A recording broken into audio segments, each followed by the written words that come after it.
Olá, boa noite a todos. Meu nome é Ana Laura Naliati, sou aluna de administração na Houghton International Business School e líder do painel de música que vamos acompanhar agora.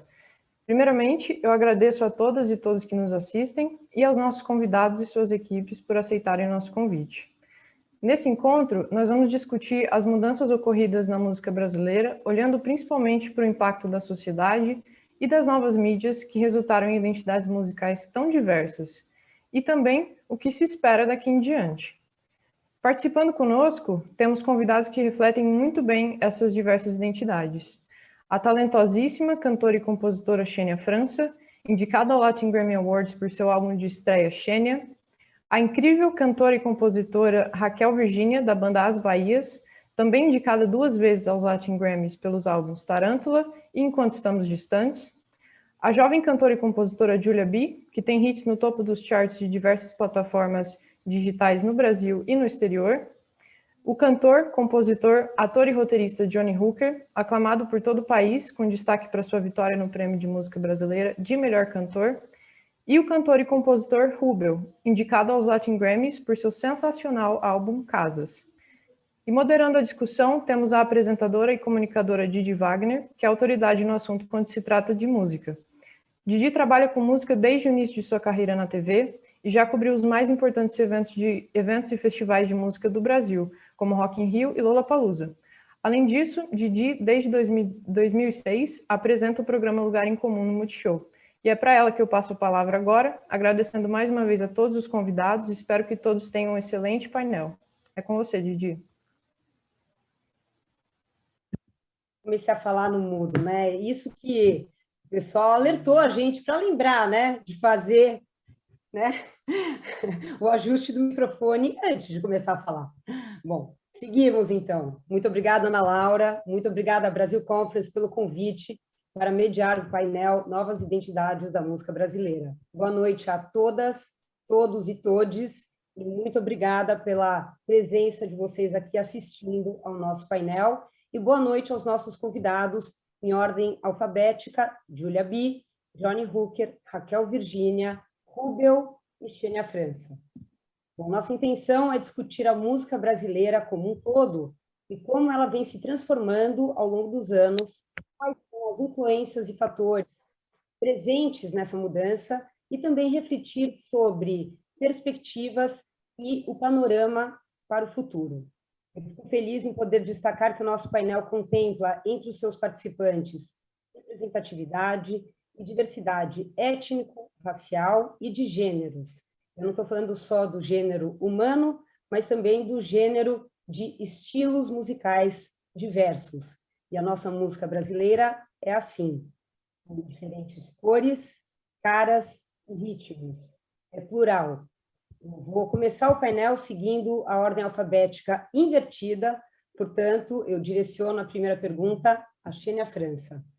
Xenia, na minha opinião, a música popular brasileira e a música brasileira, porque esse termo música popular brasileira às vezes gera interpretações diferentes, né? Então, a música brasileira continua se reciclando e se mantém viva.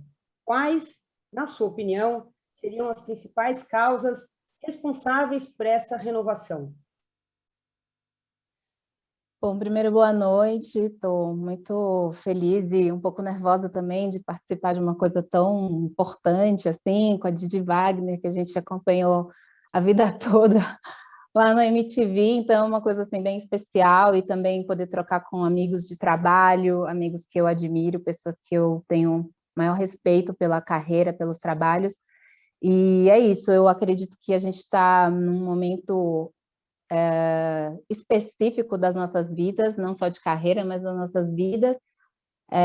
A música brasileira é admirada no mundo inteiro, né, por uma especificidade e um cuidado muito incrível com o seu tamanho, assim, mas é diverso demais, né? O Brasil tem mais de 200 milhões de pessoas, e cada estado tem a sua especificidade, cada artista tem a capacidade de espelhar e projetar esse lugar no mundo que é o Brasil através da arte. Então, eu acho que, naturalmente, a música brasileira, por si só, ela é universal, né? E, de alguma forma, assim como a tecnologia avança exponencialmente, esse é o lugar que a música ocupa mesmo no universo. Eu acredito que é uma coisa natural, cada etapa, cada tempo, a música procura seu lugar. A música, para mim, é tipo água, assim, ela acha seu caminho, né? E hoje, no momento que a gente está vivendo, a gente tem grandes expressões muito específicas da música, e cada um tentando fazer o seu papel nesse tempo, representar o seu próprio tempo, né? Não o tempo só o tempo geral, mas o tempo interno de cada um, e colocar isso em arte. Eu acho isso bem característico do Brasil. Se você for lá atrás, se você for, sei lá, 20, 30 anos atrás, você vai ter Jackson do Pandeiro, você vai ter, enfim, tipo, tantos expoentes, Dona Ivone Lara, não só há 20 anos, de tempos em tempos, se você for voltando de 20 em 20 anos, você vai encontrar Elza Soares, Gilberto Gil, Milton Nascimento, Djavan, Caetano Veloso, Gal Costa, Pixinguinha.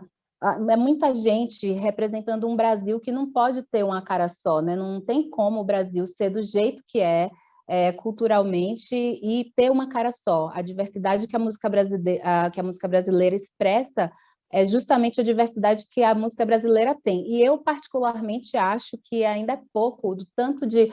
Cada vez que eu tenho acesso a determinados tipos de lugares com o meu trabalho, eu me sinto tão honrada e lisonjeada por perceber também a responsabilidade que é poder representar o Brasil em vários momentos, inclusive como esse, sabendo da potência e da diversidade que a música brasileira tem, sabendo que lá em Belém tem uma galera muita treta, fazendo uma coisa muito incrível, que na Bahia, enfim, no Rio Grande do Sul, em Goiás, em qualquer parte do Brasil, tem gente fazendo a sua música interna, e que provavelmente reflete a sua música local, né? Ou uma música que não é nada, uma música que não representa alguma coisa específica, mas que está ali para cumprir o seu papel fundamental de representar o seu tempo, de ser o que a música precisa ser, parte da cultura, uma expressão universal, uma força da natureza que a gente tem a sorte de poder deixar passar pela gente e poder contribuir um pouquinho nesse momento aqui que a gente está passando por esse lugar.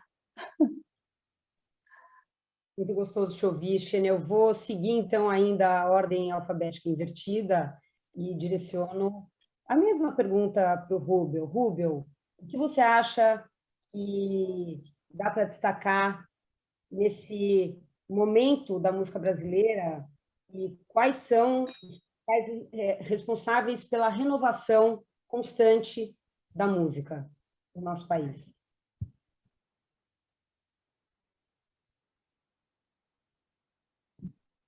Você precisa liberar teu microfone, ainda bem que não fui só eu. Eu vou pegar um outro viés do que a Xenia falou, que eu acho que um fator determinante para essa renovação, pelo menos para mim e para muitos amigos músicos, eu acho que é a internet. Eu lembro muito em 2011, quando o Cícero lançou Canções de Apartamento, que ele gravou dentro do quarto dele, e foi um disco que ele disponibilizou gratuitamente na internet. E, de repente, aquele disco estava sendo ouvido no Brasil inteiro, e ele estava construindo uma carreira. Ele, que era um cara que vinha do direito, ele estava construindo uma carreira de verdade como músico, meio que acidentalmente. E até então, aquilo era sem precedente para mim. Eu não lembro de nenhum outro músico que tinha começado a ter uma carreira profissional a partir de uma coisa, de uma experiência caseira. E aquilo, para mim, foi um estalo de que é possível fazer isso. E eu acho que, assim como foi para mim, como foi para ele, muitas pessoas que não seriam músicos, que seguiriam outras profissões, acabaram virando músicos porque gravaram um vídeo caseiro ou gravaram um disco caseiro, e aquilo acabou repercutindo e aquilo acabou abrindo portas. E eu acho que isso é um fator muito importante, porque isso faz com que a música brasileira se renove de... Caramba, tem uma pessoa gritando muito aqui.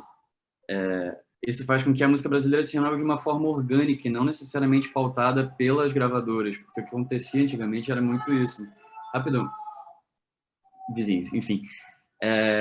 Antigamente você dependia das gravadoras para escolherem os artistas, acreditarem nesses artistas, investirem nesses artistas. E o que acontece hoje em dia é uma coisa muito mais livre, muito mais democrática. Então eu acho que isso tem sido muito incrível, porque permite que, enfim, inúmeros movimentos surjam espontaneamente de uma maneira que é muito direta com o público, sem passar por intermediários. E, enfim, eu acho que isso, não sei para os outros músicos que estão aqui, mas pelo menos para mim, isso fez com que eu pudesse ser músico. Sem essa internet, sem essa relação direta com os fãs, eu não teria a carreira que eu tenho. Eu acho que esse é um fator muito determinante e definidor dessa nova geração. Júlia A Biel. Adélia... Eu levantei a mãozinha. Então, só para adicionar nisso, essa história que você contou, eu me identifiquei super, a minha história foi muito parecida, partiu quase que sem querer também, estava prestes a entrar na faculdade de Direito quando eu decidi postar um vídeo na internet que eu achei que ia ver minha mãe, minha avó e eu no máximo, e hoje em dia, graças a Deus, muitas mais pessoas viram, inclusive a gravadora que foi quem me ajudou, né, nesse processo de início. Eu acho que o que a gente está vendo são os artistas e as gravadoras caminhando juntos, porque as gravadoras têm que entender que a internet trouxe, acho que uma transparência para a indústria da música, onde um contrato leonino que vai acabar com a vida de uma pessoa já não é mais legal, e as pessoas vão saber se você fizer isso. Então, eu vejo a internet como uma libertação, de certa forma. A Taylor Swift, por exemplo, foi uma artista que, por ter botado o contrato dela na internet, exposto tanto, ela conseguiu reivindicar direitos para muitos outros artistas. E parte desses exemplos, de entender que essa nova camada, essa nova gama de artista que está se fazendo, a gente está em casa, né, gente? Se a gente não se fizer na internet, não tem mais onde a gente se fazer mesmo.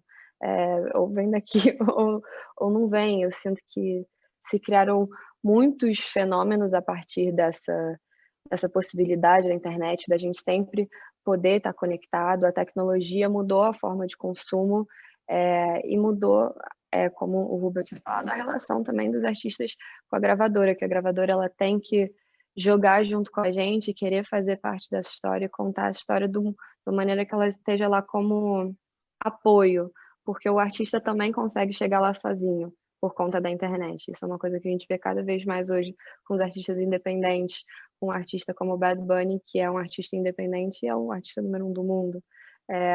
Enfim, mil coisas que adentro aí, mas só queria contar esse lado da minha história, que foi exatamente assim. Se não fosse por isso, provavelmente estaria numa faculdade de Direito agora, mas aqui estamos. Acho que você fez uma boa escolha seguindo o caminho da música, Júlia. Tem muita coisa aí pela frente ainda para você desbravar. Falando sobre essa importância, né, dos artistas serem o próprio canal de comunicação nas mídias sociais, eu acho que você, Johnny Hooker, é um cara que sabe bem essa linguagem. Conta um pouquinho para a gente sobre a tua relação com as mídias sociais e com o teu público, esse canal direto de comunicação que você tem com eles. Primeiramente, boa noite, meus amigos artistas, companheiros que eu amo. Boa noite, Didi, que eu acompanho desde a MTV, Lugar em Comum. Nossa, sou muito, muito, muito fã. Amo demais.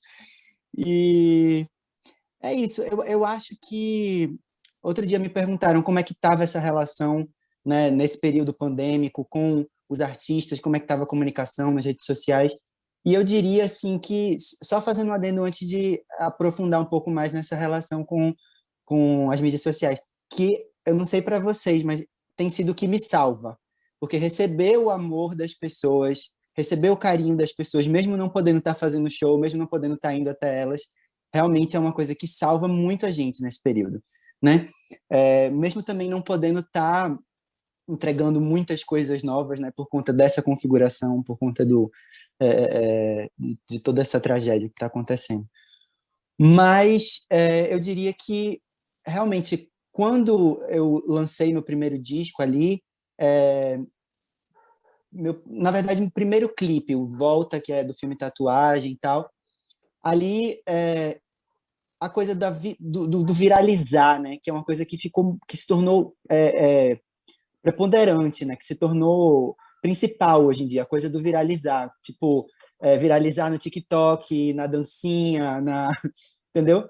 Então, a gente saiu de um cenário que é, como o Rubel falou, que é onde as gravadoras controlavam esse intermédio, né? Elas eram intermediárias. A gente saiu desse cenário para um cenário em que essas coisas acontecem meio que espontaneamente na internet, né? Vira uma dancinha, vira um vídeo que as pessoas gravam, imitando, mas eu acho que é uma nova adaptação de uma coisa que sempre aconteceu. Assim, quando as músicas faziam sucesso na rádio ou na televisão, é porque elas viralizavam de certa maneira, né? Agora mudou a plataforma, mas o viralizar ele continuou sendo a ferramenta principal, né, para as coisas acontecerem, enfim, para as músicas acontecerem. E eu lembro que quando eu lancei meu primeiro disco, Eu Vou Fazer Uma Compra Te Amarrar Maldito, o Spotify ainda estava engatinhando ali, 2015 e tal, era popular, mas ainda não era tão popular. E eu lembro que entrou na parada do viral, dos álbuns, da parada viral dos álbuns, e isso ajudou muito, né, ali de cara, o disco a ser mais conhecido. E quando eu lancei o segundo também, entrou na parada viral e tal. Então, não é uma coisa assim, só de indústria hoje em dia, né? Hoje em dia você tem o top 50, que ali tem muita coisa de indústria, do agronegócio, blá, blá, blá, blá, blá, mas tem a coisa da viralização também, né? Você tem artistas que estão ali porque a música viralizou. Mas é isso, eu acho que o outro lado disso, só para concluir, é a coisa das redes sociais, do ódio nas redes sociais, né? Da coisa do cancelamento, que a gente até deu uma palavrinha antes de começar, que por conta desse fenômeno conservador no país, né? Retrógrado, né? Então, que veio logo depois em justaposição a um tempo um pouco mais progressista que a gente viveu, que inclusive acabou englobando artistas LGBT também, como eu, como Raquel, como Pablo, como Rico da Laçã, enfim.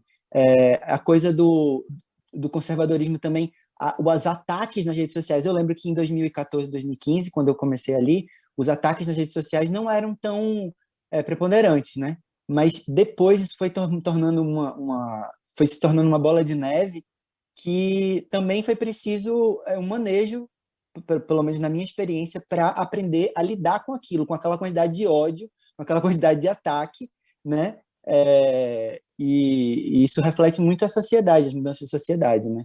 Enfim, então tem isso, ajuda porque é uma plataforma incrível e tem 1000 ferramentas para você utilizar a sua música, para você fazer o vídeo do TikTok, para você fazer o vídeo o desafio no Twitter, o desafio no Instagram, para você se comunicar com as pessoas e receber esse carinho das pessoas, mas ao mesmo tempo também tem essa coisa que reflete essa guinada conservadora da sociedade, que tem muito ódio também, né? Então, para você lidar com isso, e ninguém lhe prepara, né? Para lidar com isso. Quando você fala assim, você é um artista, ninguém lhe prepara para lidar com ameaça, com as pessoas tentando destruir a sua identidade, a sua autoestima, entendeu? Então, com os anos, eu fui aprendendo a lidar muito melhor com isso. Hoje em dia, assim, eu realmente posso dizer que eu liguei, né?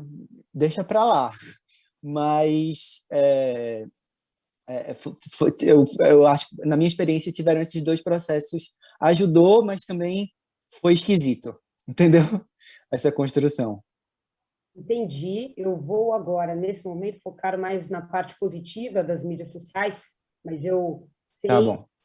conheço que elas têm também um lado bem perverso, mas eu, por exemplo, conheci as Bahias, na época ainda, as Bahias e a Cozinha Mineira, depois o nome, né, mudou só para as Bahias, através da internet, Raquel, não lembro exatamente em que perfil, de que forma, mas eu tomei contato com o trabalho de vocês através da internet, fiquei curiosa, fiquei interessada, fui assistir a um show de vocês no centro de São Paulo e fiquei maravilhada ao ver vocês no palco, você, a Sucena e o terceiro integrante, que agora me fugiu o nome, me desculpa. Libera o microfone para mim, por favor. É o Rafa. É isso. Uma noite incrível vendo vocês ali, fiquei maravilhada com a música que vocês fazem, e queria saber também de você como é a relação das Bahias com as mídias sociais, porque o que eu vejo é que vocês conseguiram também criar uma base, né, de seguidores e de fãs com a divulgação própria, né?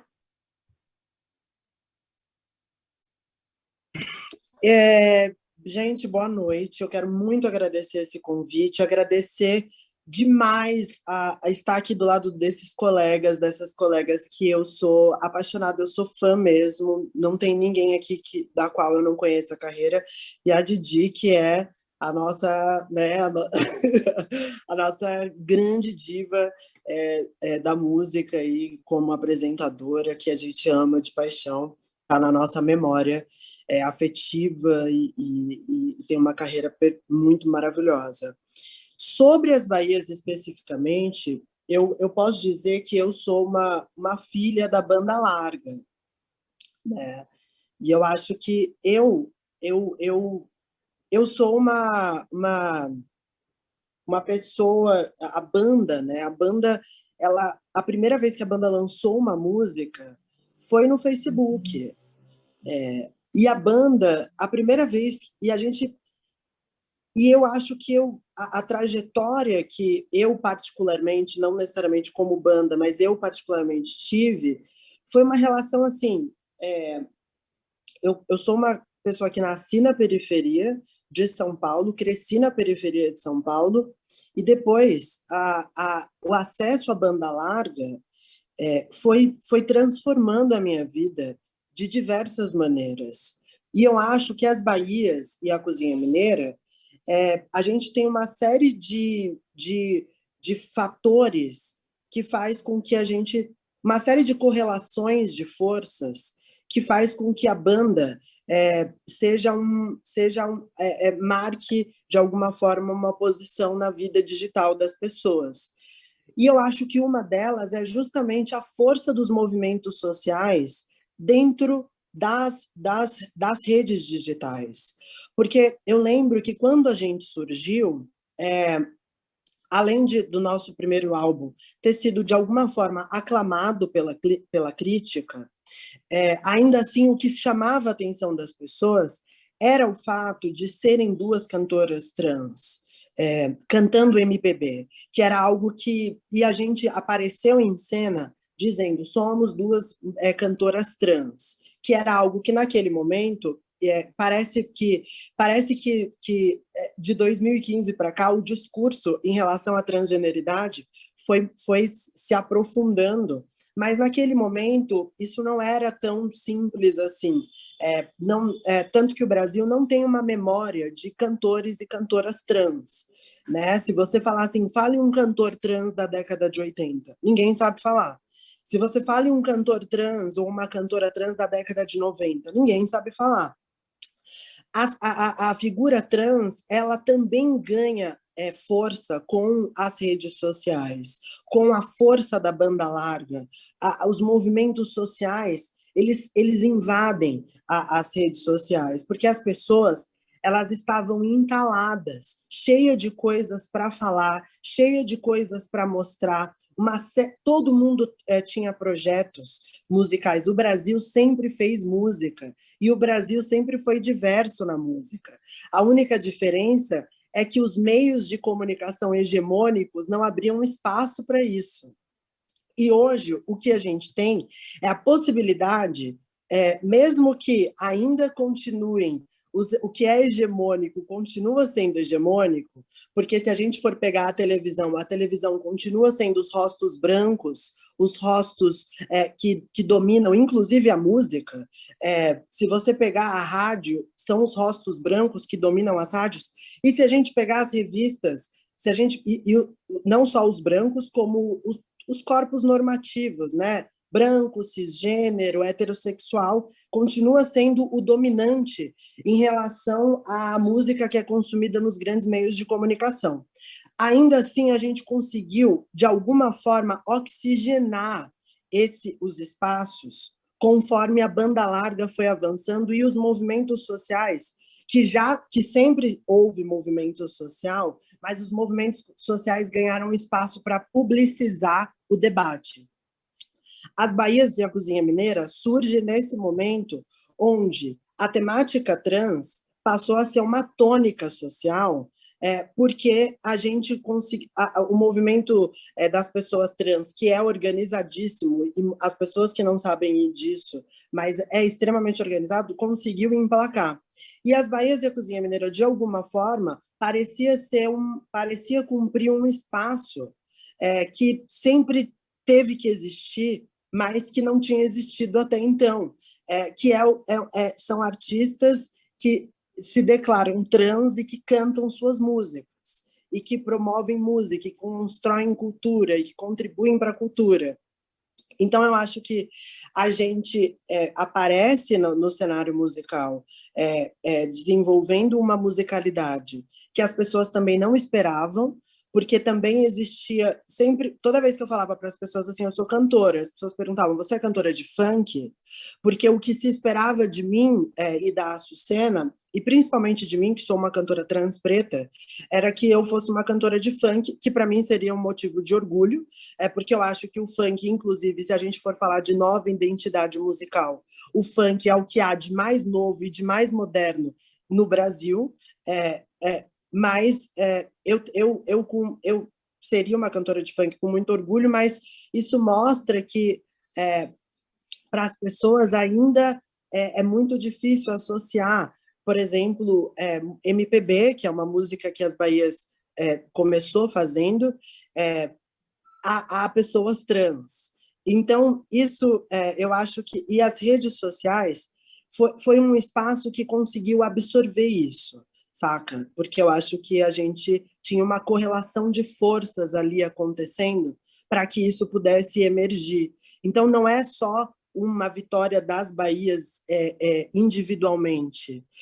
As Bahias e a Cozinha Mineira aparecendo, assim como na época também apareceu a Lineker, junto, na mesma época que a gente, são aparições que são correlações de força, que muita gente, que o Brasil inteiro queria, porque no fundo os meios de comunicação hegemônicos insistem em reforçar a imagem nórdica, né, no país, mas as pessoas no fundo querem se ver, né? Tá aí o Big Brother para provar que sempre colocam pessoas pretas para vencer e etc. Tipo, quando elas podem votar.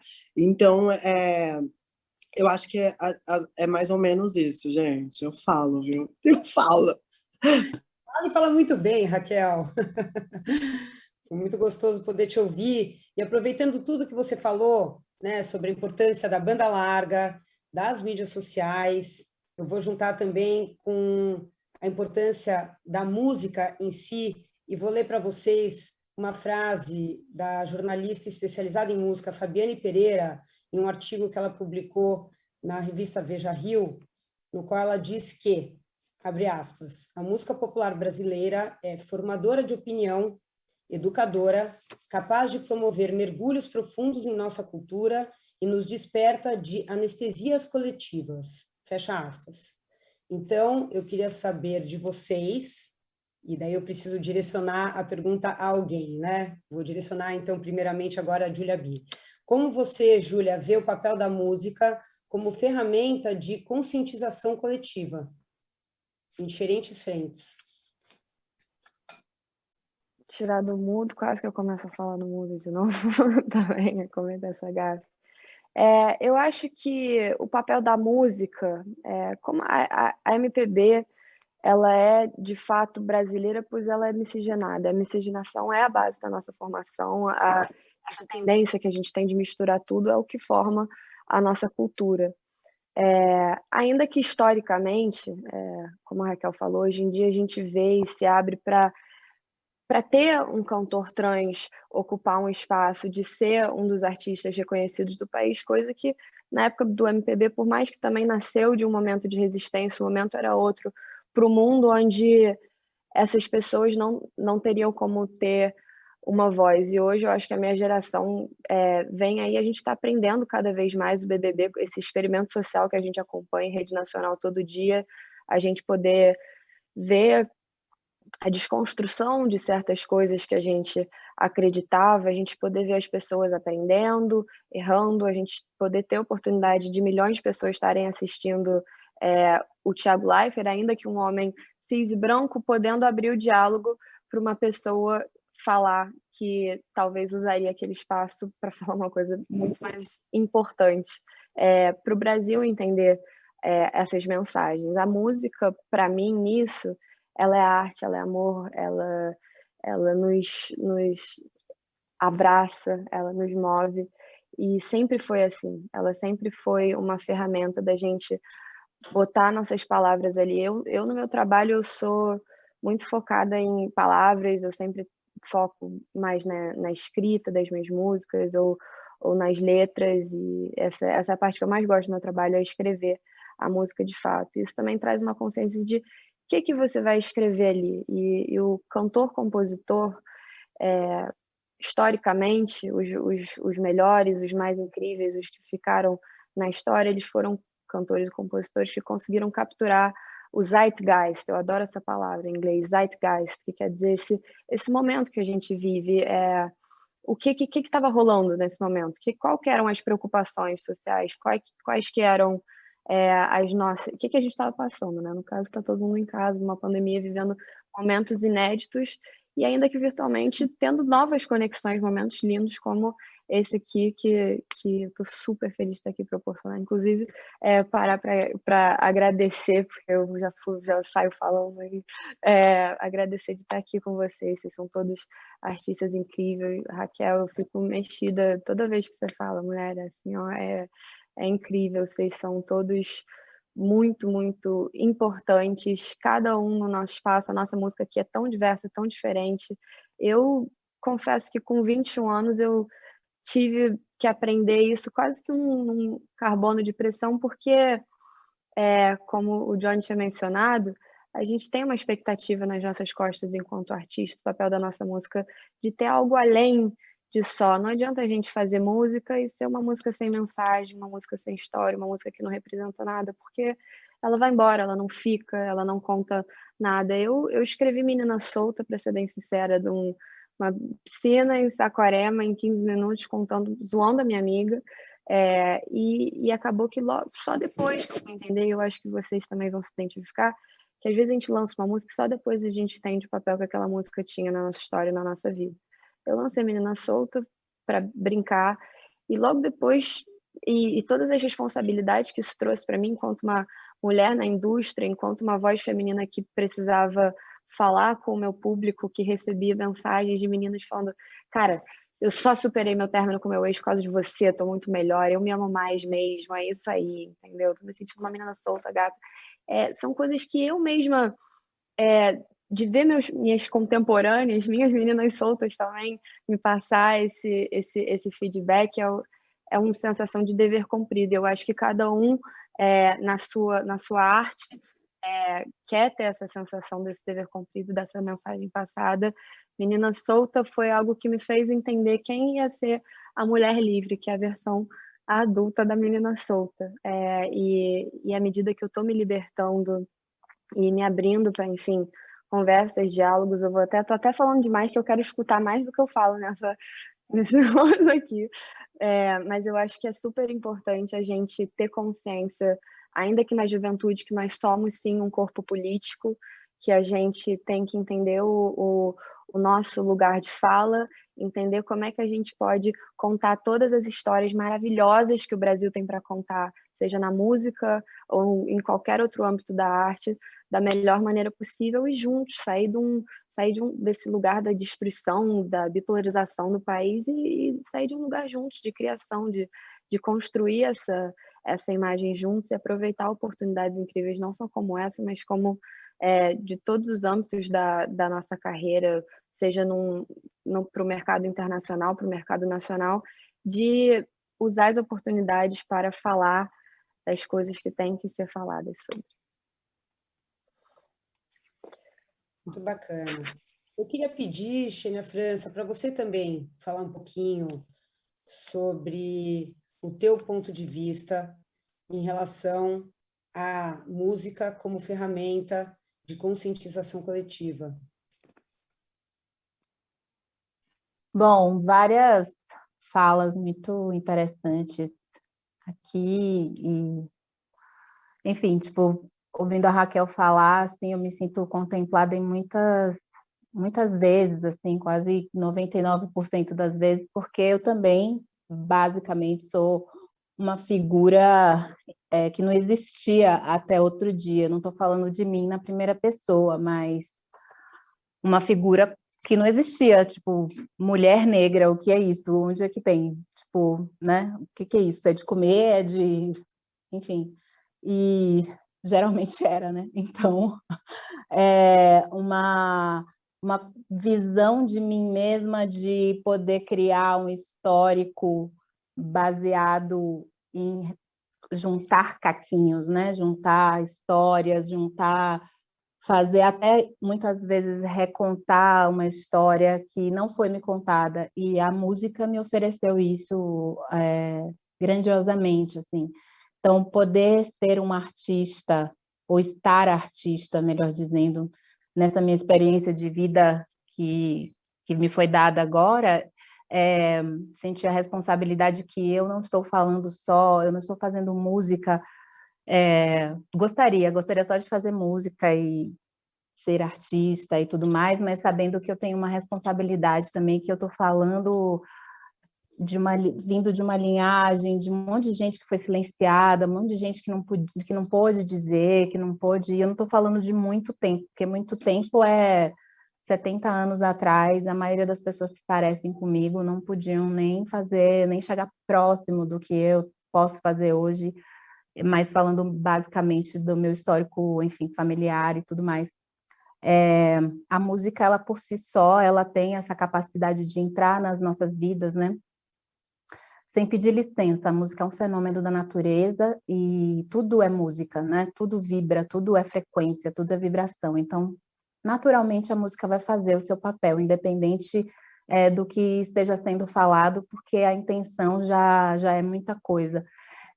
Porém, a música que a gente conhece como MPB, a música brasileira, sempre se colocou diante de situações opressoras, artistas muito importantes da nossa história, sempre que se colocaram, se posicionaram a respeito do que não é, do que já é urgente há muito tempo. Porém, eu, como artista negra e vista dessa forma dentro do meu cenário, nunca fiz parte historicamente, praticamente disso. Quando eu olho na história, os artistas que parecem comigo, eles estavam nessa grande luta que é frequente dentro da história da pessoa preta no Brasil, que é um constante escapar, né? A música serve, ela serve como válvula de escape, é escapar e escapar de fugir mesmo, e fugir de uma estatística, fugir de um diagnóstico ou de um preconceito, enfim, de todas essas coisas que são herança de um histórico trágico e terrível que o Brasil, infelizmente, ainda se apropria, e as coisas são como são, porque não existe boa vontade ainda a respeito das melhorias, e eu acredito que o povo que, de uma certa forma, consegue avançar dentro do histórico social do país, avança porque axé, ori, de alguma forma as pessoas conseguem dar nó em pingo d'água, como eu costumo dizer no meu meio pessoal, conseguem dar nó em pingo d'água, e eu mesma sou fruto disso. Eu não consigo me enxergar muitas vezes dentro da música, do que é a música brasileira, vendo que a música brasileira, como ela é constituída, como ela cresceu e nasceu, ela é uma música apropriadora, em detrimento da figura e da imagem, mas a linguagem sempre esteve lá. E o meu objetivo em estar cantora, em iniciar um trabalho, era, em primeiro lugar, poder me reconhecer no mundo, né? Achar o meu lugar no mundo, e aí a música me deu a oportunidade de eu fazer um processo de cura, que ainda está longamente em início, assim, mas eu entendo que a música tem essa força, a música tem essa luz de poder nos curar, de poder achar os seus caminhos dentro da gente. Eu me aproprio muito da música nesse lugar. Eu quero muito poder ser agente transformador, não só de fazer as pessoas lembrarem do mal que elas sofreram, mas da luz que elas podem ativar dentro delas e poder transpor e transcender mesmo praticamente essas condições impostas, estereótipos, não ser algo que as pessoas olham para mim e acham que eu sou isso ou aquilo, até porque o meu processo com a música é muito meio Frankenstein mesmo. Eu sou cientista e eu sou Frankenstein, e eu estou no meu processo de autocura, eu estou fazendo música e isso acaba saindo no meu trabalho. Então, eu acho que, de alguma forma, todo mundo que está aqui está achando o seu lugar ou já encontrou o seu lugar. Eu não acho que a música brasileira, a indústria brasileira mudou muito em relação a ser democrático. Acho que as redes sociais elas mudam muito assim o papel de como uma pessoa anônima pode aparecer do nada, porém as estruturas elas continuam as mesmas, os veículos continuam sendo propagando os mesmos tipos de imagem, como a Raquel falou, as pessoas que ficam famosas e as pessoas que têm o amor do público de uma certa forma são sempre as mesmas, têm o mesmo biotipo, a mesma figura, e nós que não fazemos parte dessa norma, acabamos sempre tendo que criar uma forma de, se não tem espaço para mim, foi essa a maneira que eu encontrei de fazer minha parada dar certo, se não tem espaço para mim, eu abro espaço para mim, eu crio espaço para mim. Xênia, mas você comentou que a música tem para você o papel de autocura, e com essa autocura, eu entendo que você acabe levando a uma transformação coletiva, porque você alcança pessoas que querem te ouvir, que querem te ver, que querem conhecer mais sobre você, querem se identificar com você. Eu percebi que a Raquel Virgínia ficou bastante emocionada ao te ouvir, né? Então, eu queria, Raquel, que você falasse um pouquinho também sobre isso. Eu percebi aqui que você ficou bem tocada com tudo que a Xênia França falou. Mas é porque a Xênia, ela primeiro, eu sou muito fã, ela é a pisciana que eu respeito, assim. E eu acho que eu fui muito curada pelo disco da Xênia, inclusive, eu ouvi muitas vezes, e já tive a honra de cantar com ela, e algumas vezes também, e eu acho que, e o que ela diz é muito forte, porque o que acontece é assim, as pessoas pretas sempre fizeram música no Brasil. Desde que as pessoas foram traficadas e elas pisaram nesse solo, elas fizeram música. Tá aí a tradição da capoeira, que é um jogo que é de dança e música, provando que as pessoas sempre fizeram música. Tá aí a tradição da música brasileira, então as pessoas pretas sempre fizeram música e sempre fizeram música para resistir. A questão é que a nossa musicalidade sempre está em detrimento da branquitude brasileira. Então, quem é a grande... quem são as grandes damas da MPB? As grandes divas da MPB? Eu posso falar porque eu sou fã, eu conheço a obra da Gal de ponta a ponta, eu conheço a obra da Bethânia de ponta a ponta. Mas quantas cantoras negras foram apagadas no processo para que cantoras brancas fossem consideradas as grandes divas, e quantas cantoras negras foram apagadas? Quantas pessoas trans fizeram música e não conseguiram mostrar a sua música? Porque quando a gente fala assim, você lembra de alguma artista trans nos anos 2000? Na década de 90, na década de 80? Quando eu faço essa pergunta, eu não estou dizendo que pessoas trans não faziam música. Eu estou dizendo que pessoas trans foram silenciadas. Então, hoje, quando a gente pode se unir para fazer música, quando a gente pode ter um público, quando a gente pode deixar essa memória, isso não é só uma questão comercial, que eu até brinquei antes de começar, que eu estava aqui para fazer negócios, mas não é só isso. Isso quer dizer um reencontro de energias. Isso, saca? Isso que a Xênia falou é lindo, porque é de fato um reencontro de energia mesmo. Toda vez que eu entro no palco, que eu canto, eu tenho a sensação, e dependendo da música, eu tenho a sensação que eu estou me reconectando com, com pessoas que foram silenciadas, entende? E parece que eu estou dando som ao silêncio, entende? Eu estou dando som ao silêncio, ao que foi silenciado. E eu tenho e toda vez que, por isso que eu sou uma pessoa que às vezes eu sou até um pouco atacada nos bastidores, tipo, porque eu defendo muito a minha voz, eu defendo muito a minha música, a música das pessoas que parecem comigo, a música das pessoas que lutam a mesma luta que eu, porque tem muito silêncio no meio dessa música, entende? Tem muito silenciamento, tem muita morte, tem muita tragédia, infelizmente. Eu adoraria ser uma brasileira que falaria assim, gente, a música brasileira é linda, mas a música brasileira, infelizmente, é uma música que muitas vezes silenciou muitos talentos, deixou muitos talentos para trás e só evidenciou os talentos normativos e etc. Então, eu luto muito para isso, para que isso seja o contrário. Faço parte do grupo da Xênia, faço parte do grupo da Júlia, que também muitas mulheres foram silenciadas. Então, Menina Solta, sim, eu acho que é um baita hit e potencializa um monte de meninas a se soltarem, a deixar.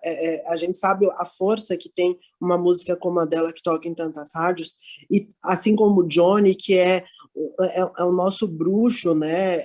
Faz bruxarias na música, e quantos homens gays foram silenciados ao longo desses processos. Rubel também, todas as pessoas que estão aqui, mas especialmente com a Xênia, tenho que dizer, eu tenho uma ligação que não é nem sobre se a gente é amigas, colegas ou irmãs e se ama ou não, é uma questão ancestral muito forte, porque a gente sabe o quanto pessoas como nós foram silenciadas ao longo da história da música brasileira.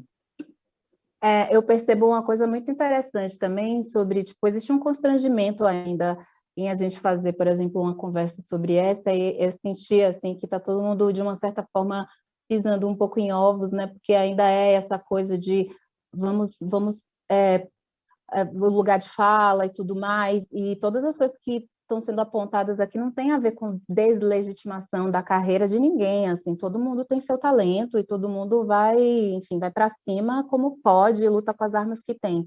Mas é muito difícil para mim e muito difícil para a Raquel, tipo, eu acredito, elevar o nível cada vez mais da conversa, sem mencionar que nós somos, enfim, pioneiras dentro do nosso processo de poder recontar, muitas vezes no caso da Raquel, não no meu, mas no caso da Raquel, é de realmente criar uma ponte, criar um caminho que não existia, se colocar e desbravar um mato que ainda não existia, ser uma cantora trans e poder ser respeitada pela sua música muito mais do que pela característica ou muito mais pela a questão do gênero, mas você querer ser uma cantora e viver de música, assim como eu, querer ser uma cantora e não ser uma mulher negra, ter esse adjetivo sempre ao me ser apresentada e ter a noção de que o Brasil ainda está bastante engatinhando nessas pautas, porque em qualquer lugar que a gente vai pelo mundo, existe uma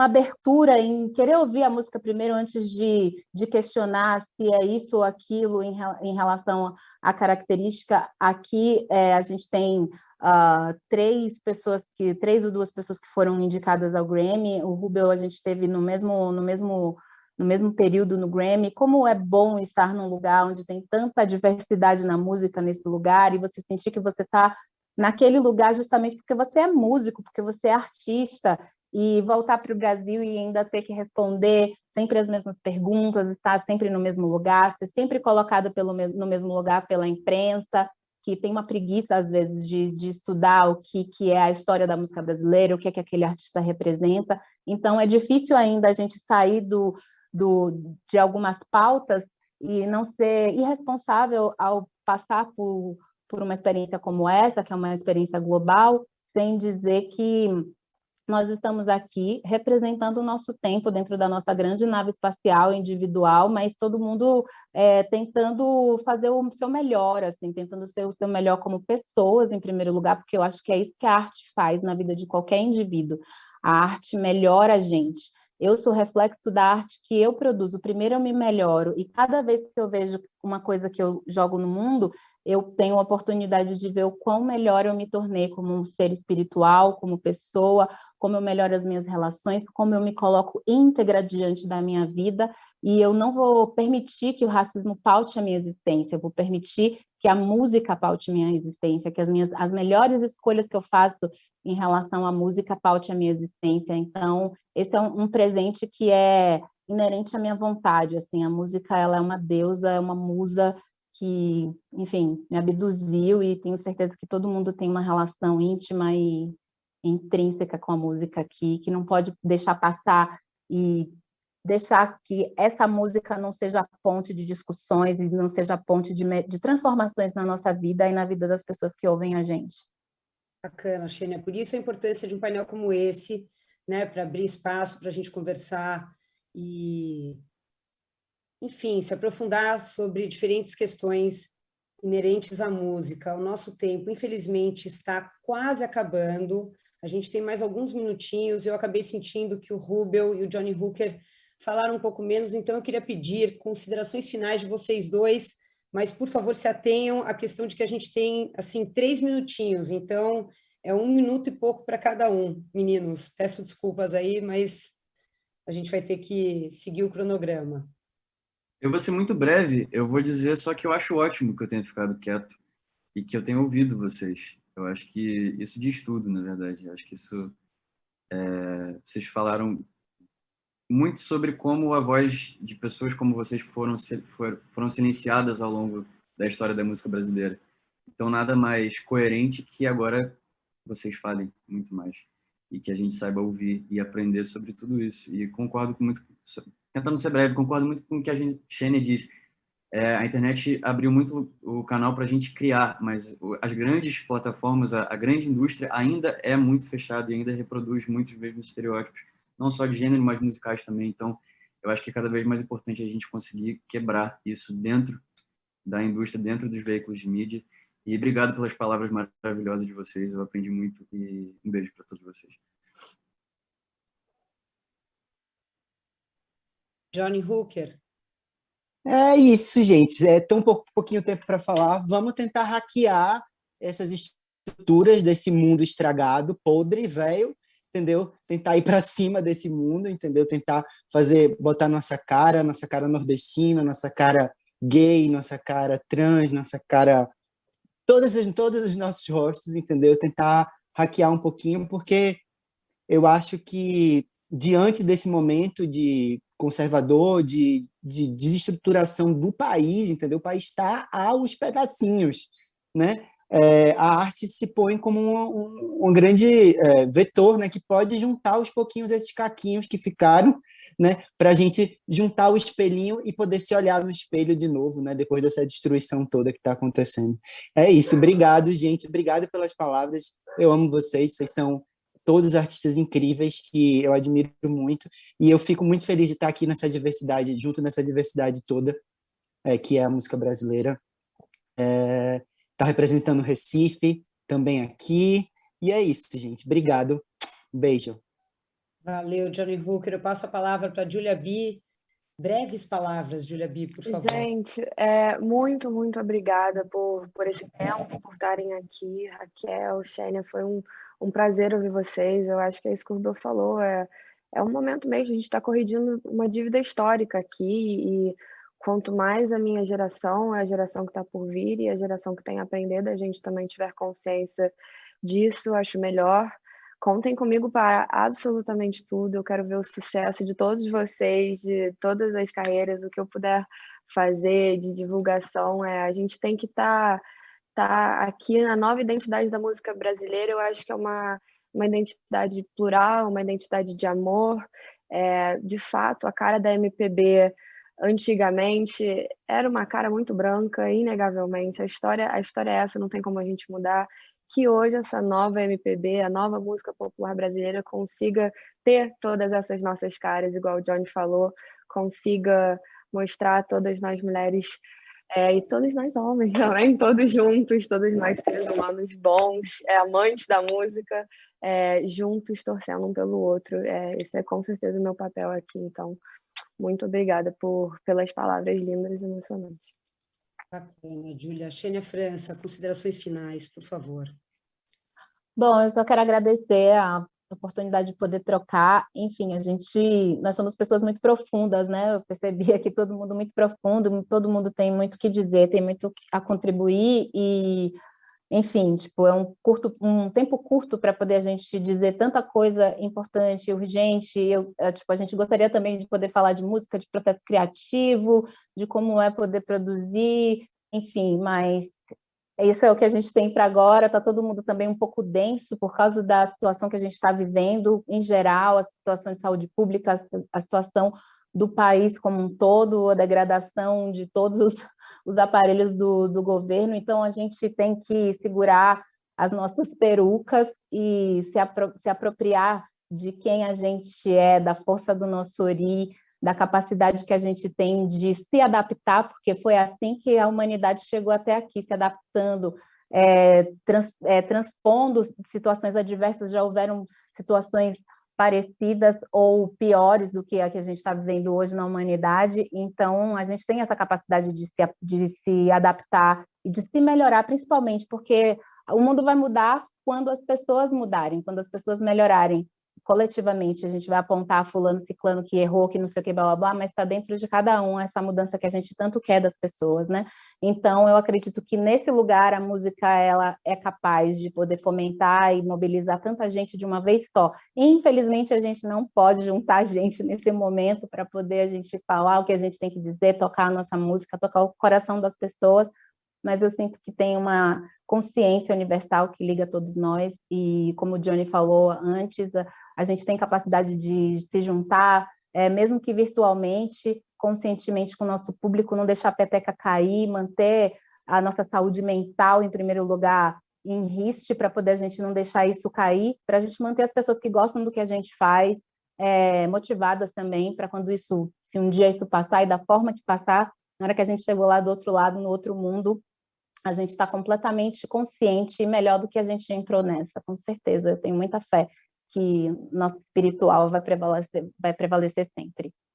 Amém, amém, Xênia França. Super obrigada pela tua contribuição aqui nesse painel, contribuição esclarecedora, muito relevante e muito importante para todos nós. Raquel, Virgínia, suas considerações finais.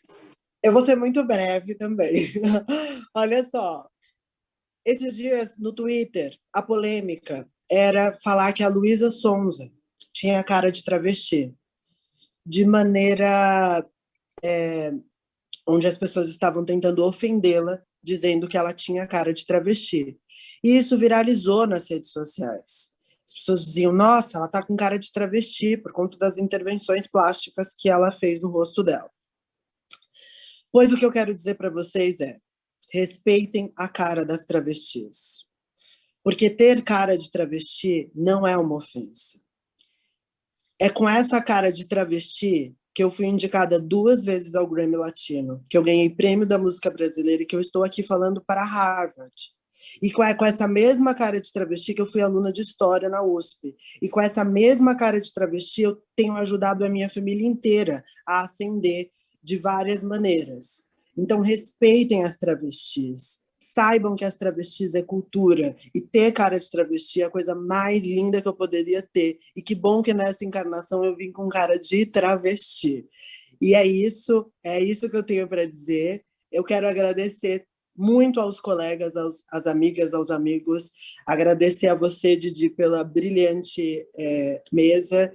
E é isso que espero ter contribuído. Eu recebi uma mensagem da Lineker antes de começar a falar, e ela falou assim, obrigada por estar aí me representando. Então, para mim, é realmente uma responsabilidade estar falando por tantos talentos trans que existem no Brasil.